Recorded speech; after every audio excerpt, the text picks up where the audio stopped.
نحمدہ و نصلی علی رسولہ الکریم۔ آج ہمارا سبق باقی اسباق سے تھوڑا سا مختلف ہے، یعنی حروف مفخم، وہ حروف جو عارضی طور پر موٹے پڑے جاتے ہیں۔ ایک تو سبق نمبر 1 میں 7 حروف ہم نے بتائے تھے، خ، صاد، ضاد، طا، ظا، غین، قاف۔ وہ والے 7 حروف ہر حال میں اور لازم موٹے پڑے جاتے ہیں۔ اگر ان میں تھوڑی سی بھی کوتاہی کریں گے تو وہ حرف دوسرے حرف سے بدل جائے گا۔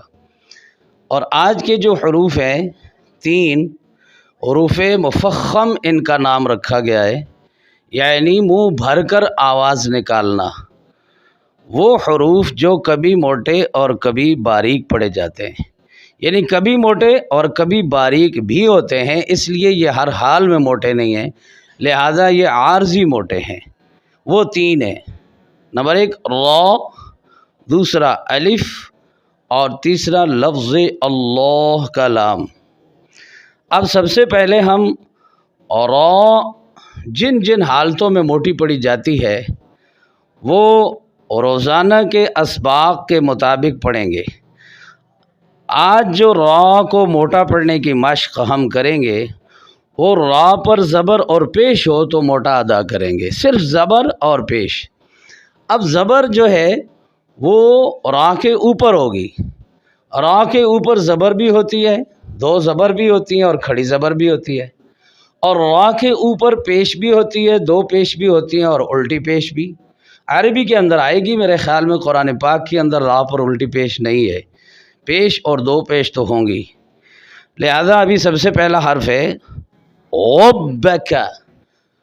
ربک، را کو خوب موٹا پڑھنا ہے کہ را پر زبر ہے، اور آگے را پر پیش ہے ربما، آگے 2 را پر زبر ہے، دونوں کو موٹا پڑھنا ہے۔ بررتن، آگے 2 پر پیش ہے، سررن، دونوں کو موٹا پڑھنا ہے، آگے 1 را پر زبر ہے، اشترى، الفرار، اجر، اراد، عشرون، اذکر، یغفر، کفر، رسل، اکرم، عربی، سرا، مواخر، فخر، خضرا، نذرا۔